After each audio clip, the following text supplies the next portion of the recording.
Por eso es que yo le digo, si Dios le ha prometido algo a usted, no dude en que Dios lo va a cumplir. Si usted tiene palabra de Dios y Él le ha dicho, yo lo voy a hacer, no tengas temor, yo estoy contigo. Aunque andes en valle de sombra de muerte, no tendré temor, porque tú estarás conmigo. Tu vara y tu callado me infundirán aliento. Hermano, esa es la fidelidad de Dios. Dios es fiel, Él no falta a sus palabras, a sus promesas. Él lo que dice lo cumple. Nosotros en muchas ocasiones como hombres faltamos a nuestra palabra, pero nuestro Dios es fiel. Gloria.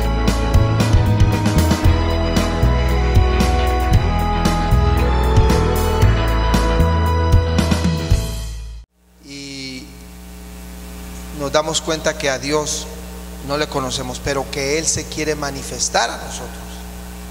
Que a pesar de que Él es tan grande y tan poderoso, que Él en cualquier momento pudiera deshacerse de nosotros o destruirnos, Él en su misericordia y en su amor, Él se quiere revelar al hombre.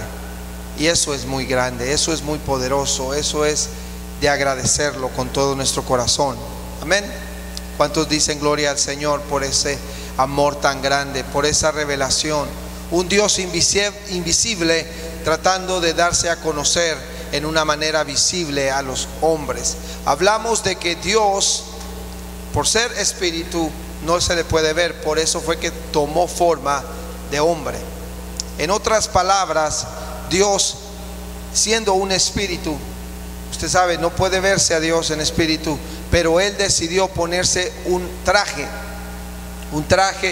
de carne para presentarse a la humanidad. Eso es exactamente lo que Dios hizo.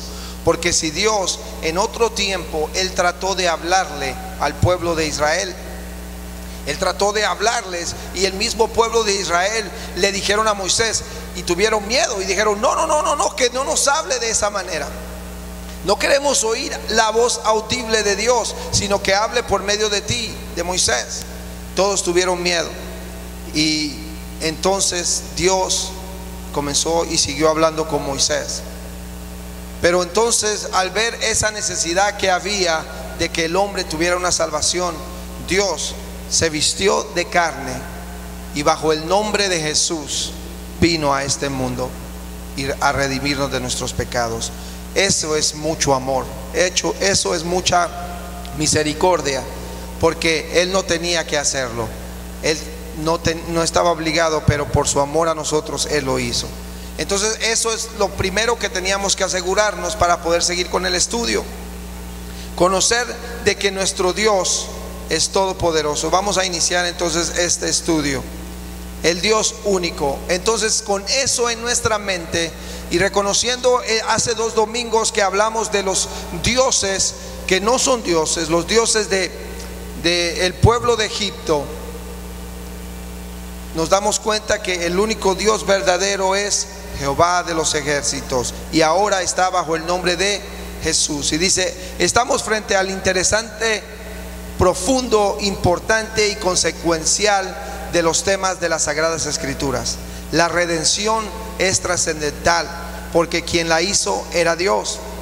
La oración es importante porque quien la contesta es Dios. La palabra es poderosa porque quien la habló es Dios. La fe es importante y trascendental porque su objeto es Dios.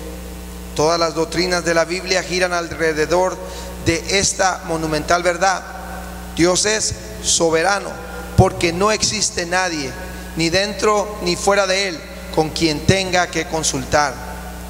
Dios es uno. Por eso existen el bien y el mal, porque solo Él determina lo que es correcto y lo que no lo es. Gloria al Señor Jesús. Dios es uno. Eso es importante. Entonces, el objetivo de esta enseñanza, que el estudiante o que usted, hermano, tenga la capacidad de exponer los principios teológicos que sustentan las doctrinas de la unicidad. ¿Cuál es la doctrina de la unicidad? Que Dios es uno, que uno es su nombre, que Él tomó forma de hombre para venir a salvar al hombre.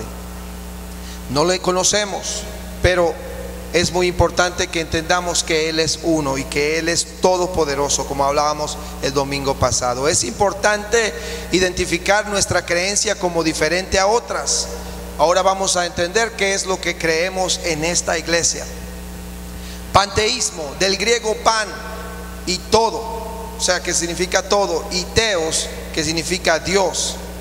Los panteístas creen que todo es Dios, porque el universo es Dios, como toda parte de Dios es Dios. Entonces, según este pensamiento, todos somos Dios. Esos son los que creen los panteístas. El politeísmo, del griego polis, o sea, muchos, y del teos, que es Dios. Mucha gente en la antigüedad creía en la existencia de varios dioses. Aún hoy día los que aceptan la existencia de varios dioses. El triteísmo, del griego tres, y Dios, y teos, que es Dios, o sea, tres dioses. El triteísmo cultural. Los egipcios creían en el Ra, Amón y Ta. ¿Se acuerdan de esos dioses? Cuando lo vimos hace 2 domingos hablamos de esos dioses. También creían en otra triadad de personajes: Osiris, Isis y Horus. Algunos de ustedes todavía se acuerdan. Hablamos de esos dioses. Asimismo eran triteístas los chinos, los babilonios y otras más. Los hindús también eran triteístas, que creían en más de un dios, que creían en varios dioses. Por ejemplo, los egipcios, ellos tenían sus diferentes dioses. Ellos creían en el dios Nilo, ellos creían en el Apis, que era el dios toro. ¿Se acuerdan ustedes que vimos al dios toro? Ellos creían en la diosa que protegía a los vegetales, a los plantíos, y creían en diferentes dioses. Entonces esos son los que creen en más deidades. El dualismo, binarianismo y binitarianismo, posición que sostiene que la divinidad consiste de dos principios contrapuestos. Sostienen que el bien y el mal son solo los dos extremos de la misma deidad o realidad, como Dios y el diablo. Esta concepción es la que le permite a un hombre equivocadamente adorar a Satanás. Entonces nos damos cuenta de las diferentes creencias. Hay personas que creen en muchos dioses, otras personas que creen otros que creen que nosotros mismos somos Dios, que somos parte de la energía y que por lo tanto somos dioses nosotros también. Hay otros que creen en 3 dioses y hay otros que creen en 2 dioses, o en el dualismo, que es básicamente que es una energía y que esa energía existe, en esa energía existe el bien y el mal. Y por eso es que en muchas ocasiones el hombre, equivocadamente, creyendo de esa manera, ha llegado a adorar al mismo diablo. Eso es lo que muchas personas creen. Pero vamos a ir a lo que nosotros conocemos. Estas solamente son recomendaciones que había puesto ahí, pero no son importantes. El monoteísmo, del griego monos. Eso es lo que nosotros creemos. Monos, uno o único. Teos, Dios. El monoteísmo es la creencia en un solo Dios. Moisés fue el abanderado de esta revelación de Dios en Deuteronomio 6:4, que lo leímos hace 2 domingos, donde dice: oye Israel, el Señor nuestro Dios, el Señor uno es. Y desde el principio de la escritura nosotros nos damos cuenta que enseña esa palabra. Lo vamos a leer una vez más para aquellas personas que tal vez no lo han leído antes. En Deuteronomio, es uno de los primeros libros de la Biblia, el capítulo 6, el versículo 4. Eso es lo que se predica en esta iglesia. Eso es lo que se cree. ¿Alguien lo tiene? A ver, lo voy a leer para ustedes. 6:4. Oye Israel, Jehová nuestro Dios, Jehová uno es. Y amarás a Jehová tu Dios de todo tu corazón y de toda tu alma y con todas tus fuerzas. Y estas palabras que yo te mando hoy estarán sobre tu corazón, y las repetirás a tus hijos, y hablarás de ellas estando en tu casa y andando por el camino y al acostarte y cuando te levantes, y las atarás como una señal en tu mano y estarán como frontales entre tus ojos, y las escribirás en los postes de tu casa y en tus puertas. Gloria al Señor. Dios es uno, y es lo que nosotros creemos. Y vamos a poder, por medio de este estudio, entender por qué es que nosotros y por qué es que la Biblia enseña en el monoteísmo, o sea, en la creencia de que solo hay un Dios. ¿Cuántos creen que hay solamente un Dios? Todos nosotros los que estamos en este lugar creemos que hay un solo Dios verdadero. Amén. En los últimos tiempos los monoteístas se han dividido en dos grandes ramas: los que sostienen que Dios es uno, pero compuesto por tres personas divididas, llamados los trinitarios, y los que creen en el monoteísmo puro y conciben que Dios es uno de forma absoluta. Estos creen en la unicidad de Dios. Entonces, el monoteísmo se ha dividido en estas personas que se llaman los trinitarios. Ellos creen que Dios está compuesto de tres personas distintas, que tienen su propio pensamiento, que actúan en diferentes maneras, pero que son una sola sustancia, o que son una unidad. Pero están los que creen en el monoteísmo puro, o sea, lo que enseña la Biblia, y es que Dios es uno en forma absoluta, y que se ha manifestado al hombre como Padre, Hijo y Espíritu Santo. Pero este Padre, Hijo y Espíritu Santo son solamente manifestaciones de Dios, y no son diferentes personas distintas. Amén. Entonces nosotros creemos en que Él es la unicidad. Esto es la unicidad de Dios. Dios es uno. Hubieron diferentes concilios conforme la época del cristianismo fue avanzando. Desde el año 300 después de Cristo hubieron varios concilios que trataron estos temas. Primeramente estuvo el concilio del 325 en Nicea, convocado por Constantino. En este se discutieron tres posiciones: de que Cristo era como la segunda persona de la Trinidad, una sustancia y tres personas, o el tertulianismo. Cristo solo un hombre y no Dios, o el arianismo, o Cristo el mismo Padre de diferente modo, el sabellianismo. Esto fue lo que se discutió en el concilio. ¿Qué era el concilio? Los concilios eran un grupo de sacerdotes o de personas que se dedicaban a estudiar la Biblia. El rey o el emperador romano Constantino les dijo que se pusieran y que se unieran para estudiar de estos temas, y se discutieron estos tres puntos. Primero se discutió si Cristo era la segunda persona de la Trinidad. Después se discutió si Cristo era solamente un hombre o no era Dios. Y después se discutió si Cristo era el mismo Padre, solo que de diferente modo. Ahora yo les podría hacer la pregunta a ustedes, y sé que algunos de ustedes me contestarían cuál es la correcta respuesta. Pero al ponerlo así, piénselo: ¿cuál es la correcta posición de Cristo? ¿Cómo mira usted a Cristo? La semana pasada pusimos a Cristo y puse algunas fotos de Cristo. Yo le dije: piensa en Cristo, y algunos piensan automáticamente en Jesús como un hombre de pelo largo, con ojos azules y con su barbita. ¿Se acuerda que hablamos de eso? Yo le digo: haga una imagen de Jesús, y rápidamente se viene esa imagen, porque eso es lo que nos ha presentado Hollywood. Pero hablamos de cómo está Cristo en este momento, cómo está Jesús en este momento, y sabemos que Él está en toda su gloria y su poder.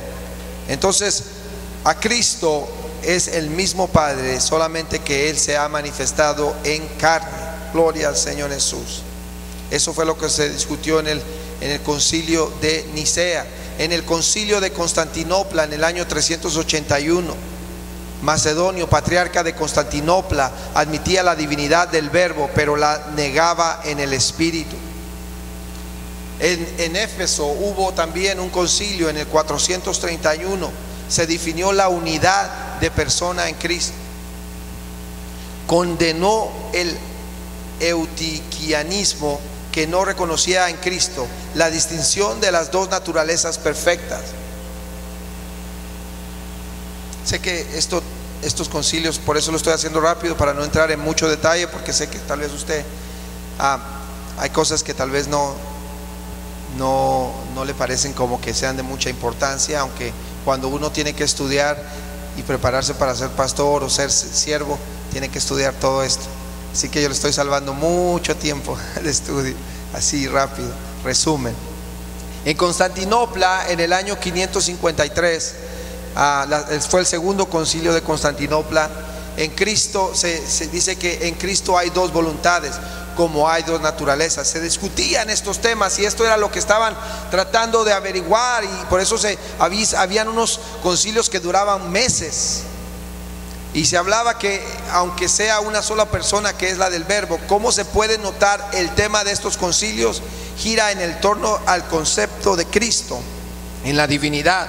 Este es un tema delicado y de mayor importancia, y que debe tratarse con la mayor delicadeza, para que no caigamos en el error de torcer la verdad del Dios, que en una extraordinaria y sublime manera se muestra en una sublime manera, muestra de amor, se manifestó en carne para redimir al hombre de su estado de pecado y perdición.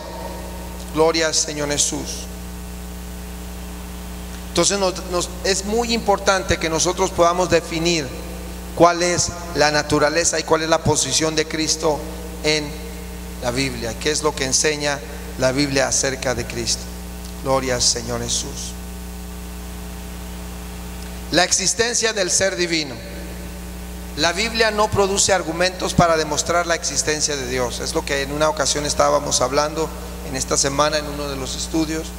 Los versos de las Escrituras que nos sirven de soporte en nuestras exposiciones básicamente se refieren al hecho de que solo Él es Dios. El texto sagrado asume en todas partes que Dios es un ser que sabe, siente y actúa. De Dios manan y en Él convergen todas las cosas que tienen que ver con la creación, su substancia, su sustentación de esta, La naturaleza del ser divino. Cuando hablamos de la naturaleza de Dios, hacemos referencia a la esencia íntima de su ser. Dios es indivisible, simplemente no tiene partes, no se puede dividir, existe fuera del tiempo y del espacio. Esto es lo que se ha revelado de Dios, porque la semana pasada yo les decía, no conocemos a Dios, pero esto es lo que Dios se ha placido en revelarnos. Nos damos cuenta que Él es indivisible, no se puede dividir.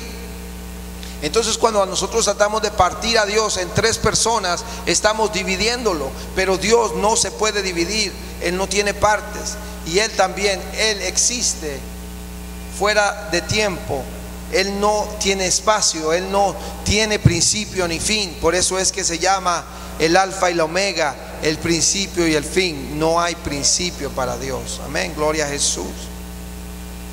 Esa es la naturaleza de Dios. Dios es espíritu. A veces, y basados en la etimología de las palabras, los hombres llegan a conclusiones equivocadas. Tal es el caso de la palabra hebrea Ruach, que en ese idioma, en el hebreo, quiere decir viento, hálito, y de la palabra griega Neuma, que también transmite similar idea. Pero lo que registramos aquí es la asociación lingüística de estos pueblos, que en su intento de explicar a Dios no encontraron mejor idea que compararlo al viento. Lo propio hizo Jesús en el Evangelio según San Juan, en el capítulo 3:8. Ustedes se acuerdan, la semana pasada los niños pasaron aquí con un fan, con un ventilador, tratando de explicar el Espíritu, tratando de explicar a Dios, y dijeron que Dios no lo podemos ver, pero lo podemos sentir como el viento. Entonces estas dos palabras que están ahí en rojo son palabras del hebreo, que si se tradujeran o se dijeran en el idioma español, quieren decir viento, pero en el idioma el hebreo quiere decir, hermano, que están tratando de utilizarlo en una manera plural y no singular. Pero nosotros nos damos cuenta que el mismo Jesús trató de explicar en el Evangelio de Juan capítulo 3 versículo 8, donde habló del viento. ¿Quién lo tiene? Puede leerlo, hermana, por favor. 3:8.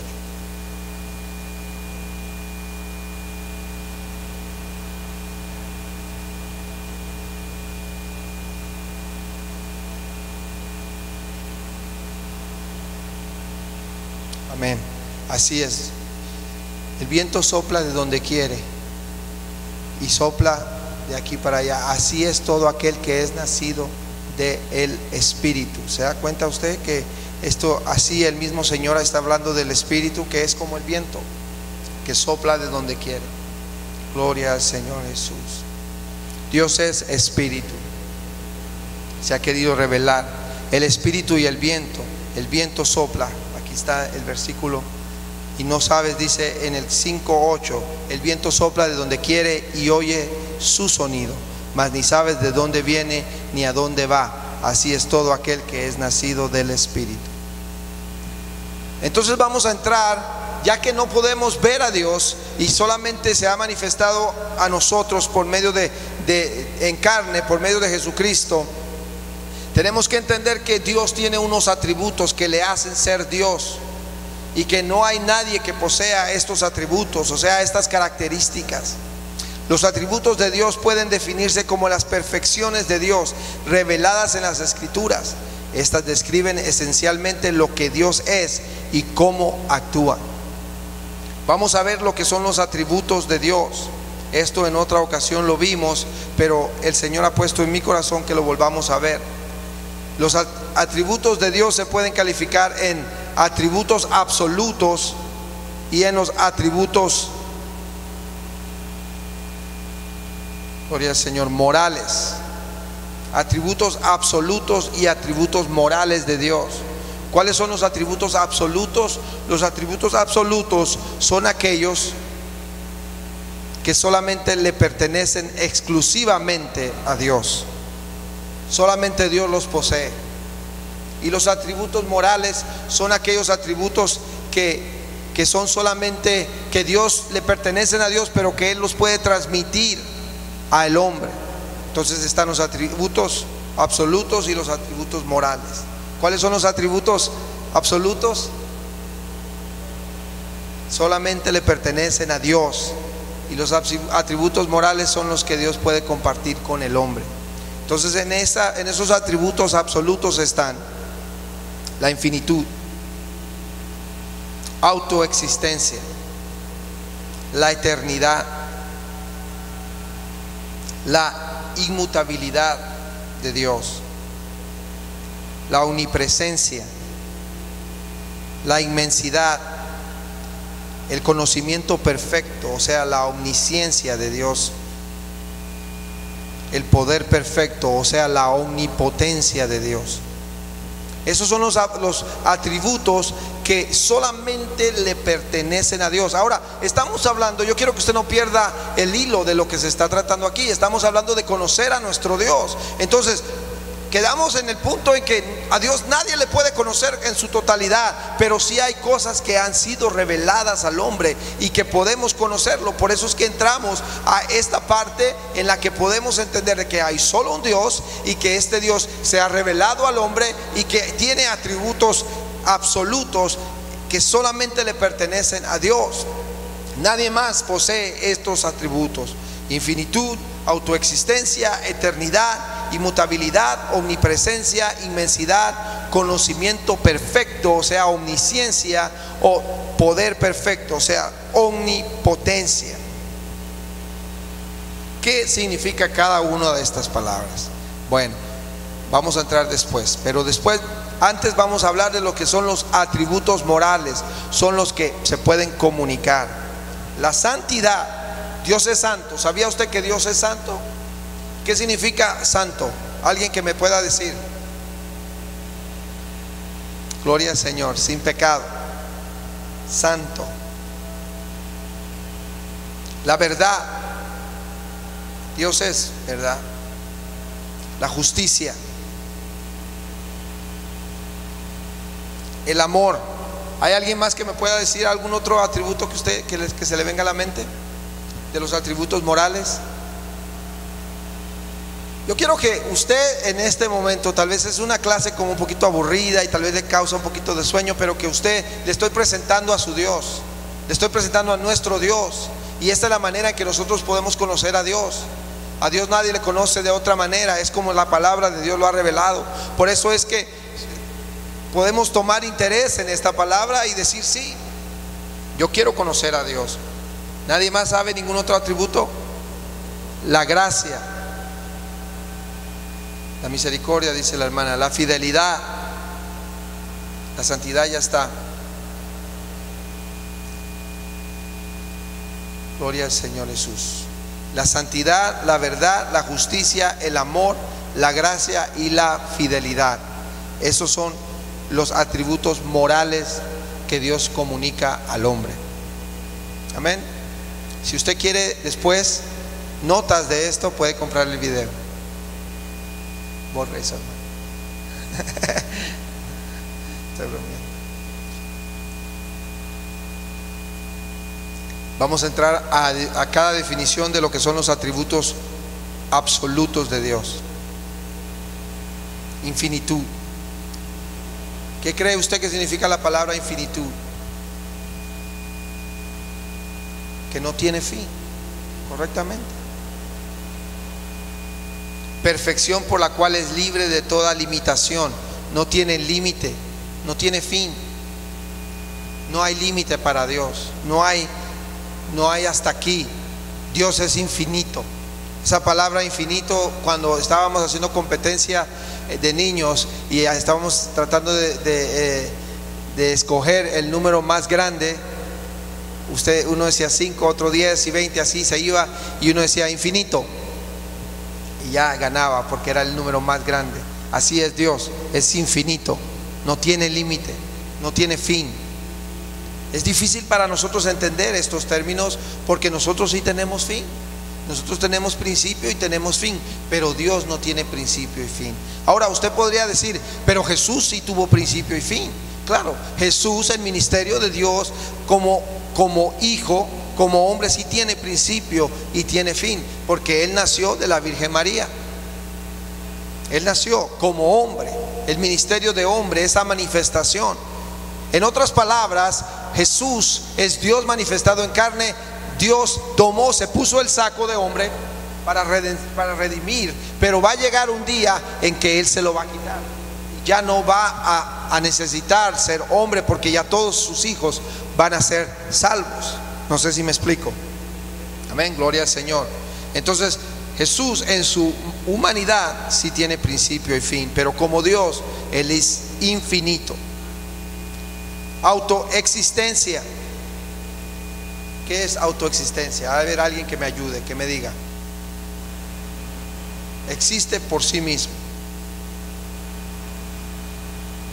Tiene origen y existe por sí mismo. ¿Cómo así? Él no necesita de nadie para existir. Él existe por sí mismo. Este es nuestro Dios, hermano. Gloria a Jesús. Nuestro Dios es todopoderoso. No sé si a usted le emociona esto, pero a mí me emociona demasiado saber que mi Dios es infinito, que Él es autoexistente.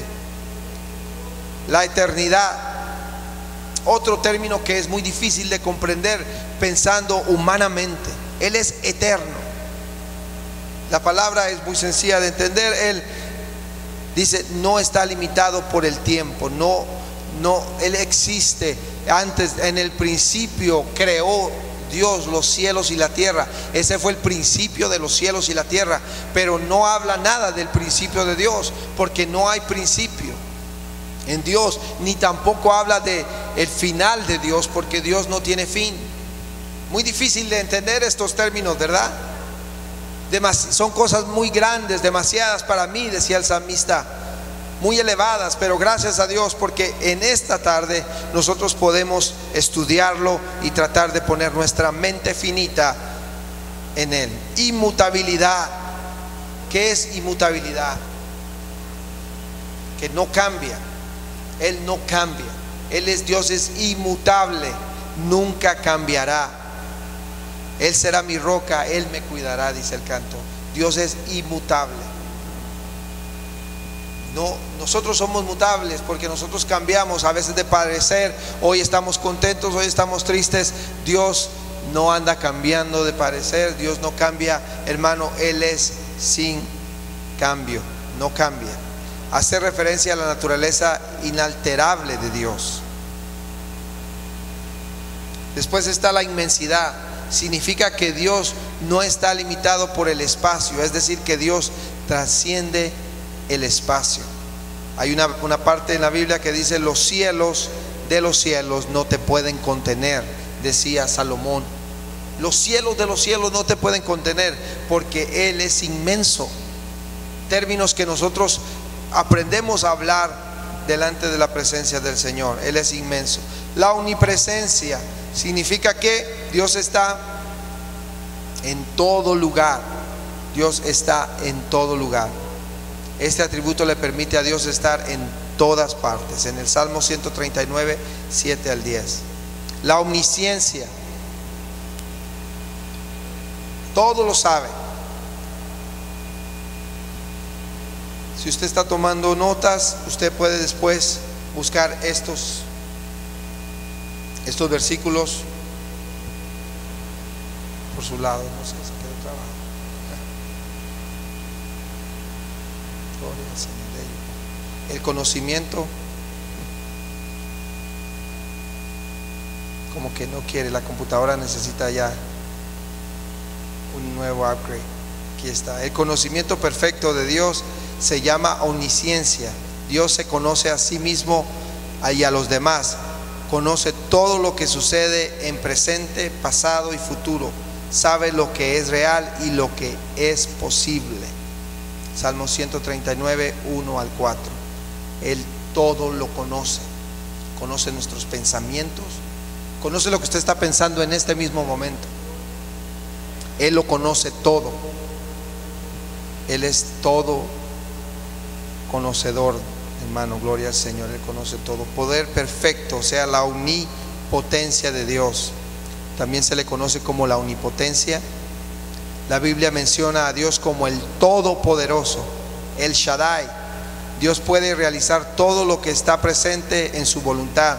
En la creación y en la redención de los pecados encontramos una expresión elocuente de lo que Dios puede hacer. Digamos como el apóstol Pablo: al Rey de los siglos, inmortal, invisible, al único y sabio Dios, sea honor y gloria por los siglos de los siglos. Amén. A Él sea la gloria y la honra, porque Él es el único inmortal, Él es el único invisible, Él es el único sabio Dios, el único Dios. Solamente hay un Dios. Una vez más Pablo lo vuelve a repetir: hay solo un Dios, hermano Rodríguez, ¿verdad? Amén. Solo un Dios, y Él es todopoderoso. Estos son los atributos absolutos de Dios. Ahora vienen los atributos morales, y es la santidad. La santidad, el hermano ya nos dijo que es apartado del pecado. Aunque la santidad es un atributo exclusivo de Dios, puede ser impartida a otro bajo ciertos parámetros, a personas, lugares o cosas. Esta palabra en el Antiguo Testamento tiene la significación de la gloria, separación o pureza. Dios es puro, en Él no hay pecado, en Él no hay contaminación. Dios es santo, pero Él quiere que nosotros también seamos santos, que nosotros nos apartemos del pecado. La palabra de Dios nos insta a ser santos, a vivir apartados del pecado, no vivir bajo la voluntad del pecado y no darle gusto a la carne. Eso es lo que el Señor nos manda. Pero estos atributos también se pueden transmitir a el hombre. La verdad, Dios no actúa de forma caprichosa, indulgente o engañosa. Cuando Dios expresa una verdad, lo hace basado en su conocimiento perfecto de lo que puede ser y es. Eso está muy interesante. Gloria al Señor Jesús. Les doy tiempo para que lo lea, porque está muy interesante.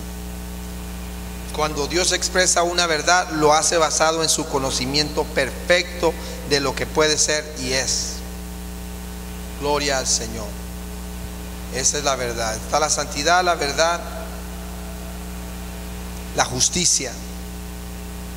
Es la conformidad de Dios a la ley moral y espiritual que Él ha revelado. En la justicia se expresa la armonía de la naturaleza de Dios con su santidad. La justicia de Dios es la gloria del Evangelio.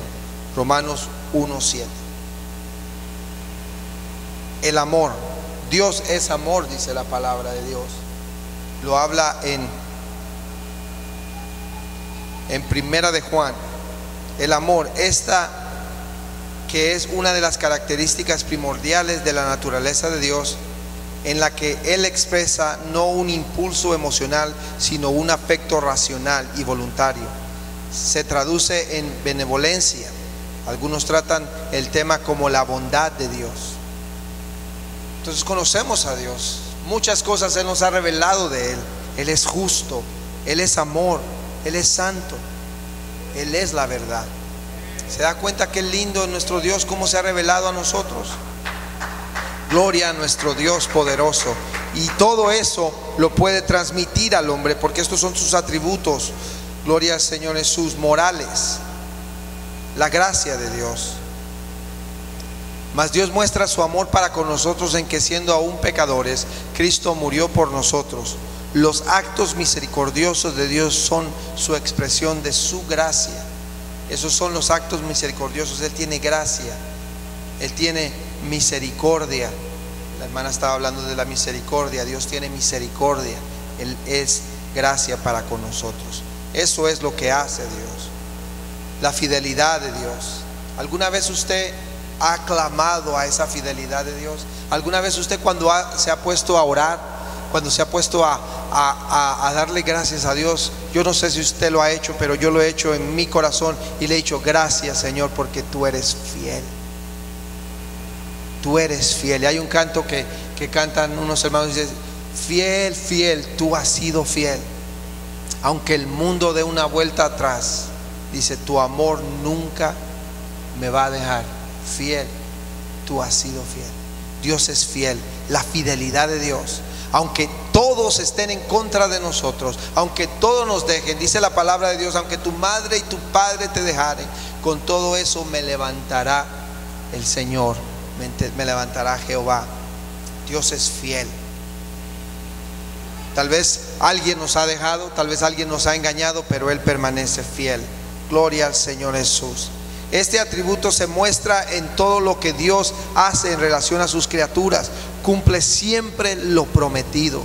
Por eso es que yo le digo, si Dios le ha prometido algo a usted, no dude en que Dios lo va a cumplir.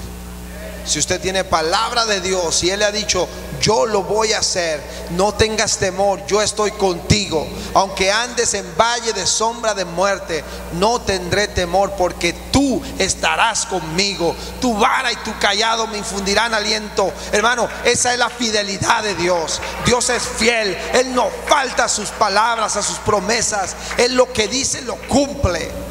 Nosotros en muchas ocasiones como hombres faltamos a nuestra palabra, pero nuestro Dios es fiel. Gloria al Señor Jesús por eso. Qué hermoso es el Señor. Esos son los atributos, esos son básicamente la parte de los atributos. Tenemos aproximadamente unos 4 o 5 minutos más para introducir el otro tema, pero no sé si hay algún comentario o alguna pregunta respecto a lo que son los atributos. Él es soberano, correctamente. Él es soberano.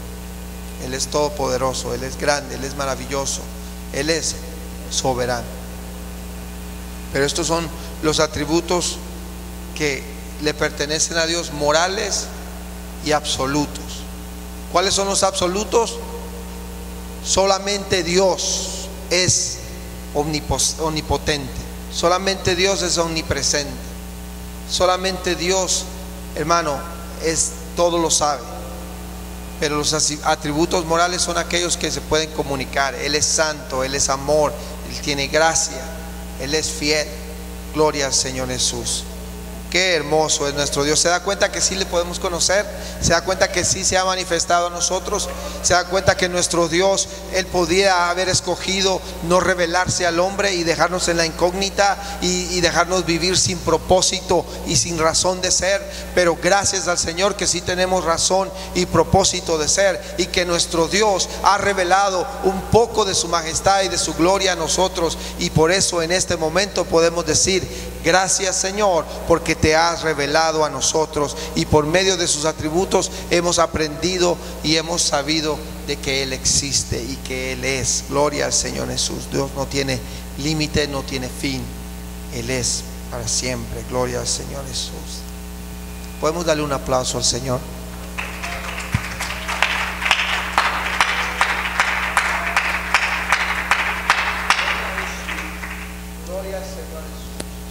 Hablar de otra parte, una palabra muy importante. Estamos en conociendo a nuestro Dios, Elohim. ¿Alguna vez usted había oído esa palabra, el Elohim? Esta palabra hebrea se usa en la Biblia y se traduce Dios. Es de forma plural, pero de significado singular. Flanders y Clason se pluraliza para significar grandeza o majestad. Smith Bible Dictionary, la forma plural de Elohim, ha dado pie a mucha discusión. La idea exótica de que hace referencia a la Trinidad de personas en la divinidad difícilmente encuentra algún seguidor entre los eruditos. Se refiere a lo que los gramáticos llaman el plural majestático, o denota pluralidad de la fuerza divina, la suma de poderes exhibidos por Dios. Aún en el Shema de los judíos, en el que hablan, que dice Shema Israel, Adonai Elohim, Adonai Eka, habla de: escucha, oh Israel, el Señor nuestro Dios, el Señor uno es. Ahí se menciona la palabra. Si usted leyera en el Antiguo Testamento, en el idioma hebreo, el original hebreo, en muchas ocasiones usted va a estudiar y va a encontrar esa palabra, la palabra Elohim. Esta palabra, muchas personas que estudian y tratan de dar a entender de que Dios es tres, y por eso es que le digo que tratan de utilizar esta palabra y lo tratan de presentar a las personas, y dicen: mira, Elohim es una palabra plural y trata de significar de que hay varios dioses. Por ejemplo, está la pregunta que hay en Génesis, en el capítulo 3, en el capítulo 2, donde habla y dice: hagamos a Dios. Y muchas personas tratan de dar a entender de que hay varios dioses, o que hay varias naturalezas de dioses, pero nosotros nos damos cuenta que la palabra Elohim, si usted se va a estas fuentes de información, en estos diccionarios y aún en diccionarios que hablan del hebreo, la palabra Elohim no se refiere a que Dios es plural, sino que Dios es plural en sus grandezas, es singular. Dice, se refiere a lo gramático, llaman el plural majestático, o denota la pluralidad de la fuerza divina, la suma de los poderes exhibidos por Dios. O sea, Dios es todopoderoso, y cuando usan la palabra Elohim, están tratando de presentar a Dios en su majestad de poder. Amén. Entonces es muy interesante y es muy importante que usted entienda cuando habla de la palabra Elohim, porque a usted van a llegar algunas personas y van a tratar de presentarle este argumento, y le van a presentar, y usted ahora no sabe con bastante profundidad respecto a esta palabra, pero es interesante que usted, o importante que usted sepa respecto a esta palabra, la palabra Elohim. Ahora usted lo sabe, no habla de que Dios es plural, sino que habla de la pluralidad, de la grandeza, de la fuerza divina, de los poderes exhibidos por Dios. A eso se refiere. Tanto que las personas que van a Israel y hablan con los judíos de allá y le presentan esta palabra Elohim, se les pregunta y dice: mira, cuando hablas de Elohim, ¿ustedes se refieren a varios dioses? ¿Se refieren al Padre, Hijo y Espíritu Santo? Ellos claramente le dicen: no, nosotros hablamos, cuando hablamos la palabra Elohim, aún en las sinagogas, la hermana Laura estaba testificando la vez pasada de que se paran, y lo primero que hacen los judíos o los sacerdotes judíos cuando van a comenzar su servicio, o lo que van a hacer, dicen esa palabra Elohim. Se quedan así por varios tiempos, y esa palabra no están diciendo que hay varios dioses, sino que se están refiriendo a que Dios es todopoderoso y que sus poderes son grandes y maravillosos. ¿Estamos? Muy importante que usted tenga eso en cuenta, es muy importante. Gloria al Señor Jesús.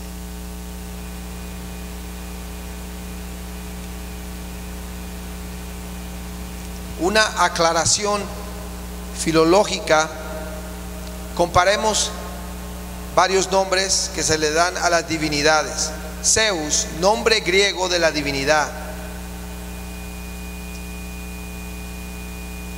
Zeus, Theos, también griego.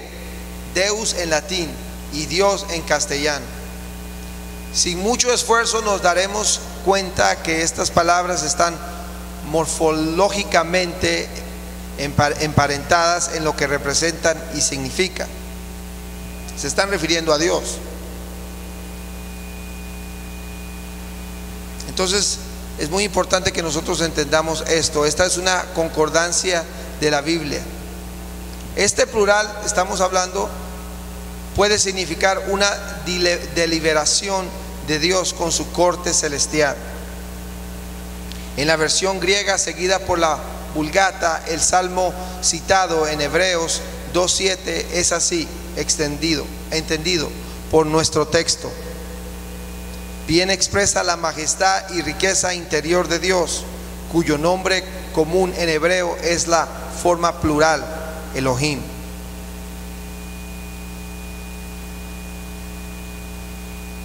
Ahora, una aclaración lingüística: un nombre es solo un título. Un doctor no le es a sus pacientes un padre lo que es a sus hijos, un esposo a su esposa y un amigo a sus amigos. Elohim tiene que ver con la forma como Dios interactúa con nosotros. Cuando pluralizamos ese nombre, nos referimos a la múltiple manera en que Dios se relaciona con sus hijos. ¿Estamos? Gloria al Señor Jesús. La próxima vez que nos juntemos, que estemos una vez más aquí, no este domingo que viene, sino el próximo, vamos a hablar de Jehová y Jesús. Vamos a hablar quién es Jehová y quién es Jesús, si es el mismo o no es el mismo. ¿Les parece? Sí, que sé que hay muchas preguntas, sé que hay muchas tal vez incógnitas respecto a esto. Los israelitas no tienen idea de una pluralidad de personas en la divinidad. El plural intensivo simplemente significa el supremo Dios. El supremo Dios. Gloria al Señor Jesús. Vamos a dejarlo ahí, hermano. Él es el supremo Dios. La palabra Elohim no significa varios dioses, significa Él es Dios supremo. Él es todopoderoso. En Él está toda la plenitud de la deidad. Él es. Nuestro Dios se ha revelado a nosotros y se está revelando a nosotros todavía al hombre. Él se quiere revelar a usted. Él quiere que usted lo conozca, quiere que usted y yo lo conozcamos y que poco a poco podamos entrar en una relación personal con Dios. ¿Cuántos dicen gloria a Dios? ¿Cuántos dicen amén, amén? Gloria al Señor. Vamos a ponernos de pie en este momento. Vamos a darle gracias al Señor por su palabra. Gracias porque hemos aprendido de los atributos de Dios. Hemos aprendido respecto a la palabra Elohim. Hemos aprendido varias cosas, hasta de los concilios que hubieron. Hemos hablado cosas que tal vez usted dirá no son muy importantes, pero que son muy importantes cuando uno quiere aprender de Dios y quiere conocer a Dios. En este momento vamos a darle gracias a Dios porque Él se ha presentado a nosotros. Vamos a adorarle por sus atributos, porque Él es omnipotente, omnipresente, porque Él es santo, porque Él es, hermano, Él es infinito. Vamos a adorarle. Eterno Dios, te alabo. Eterno Dios, te bendigo. Tú eres nuestro Padre Celestial. Señor, nosotros no creemos en que tú eres una multitud de dioses o aún tres dioses. Sabemos que hay un solo Dios verdadero. Sabemos que el nombre que ha sido dado a nosotros para salvación es Jesús.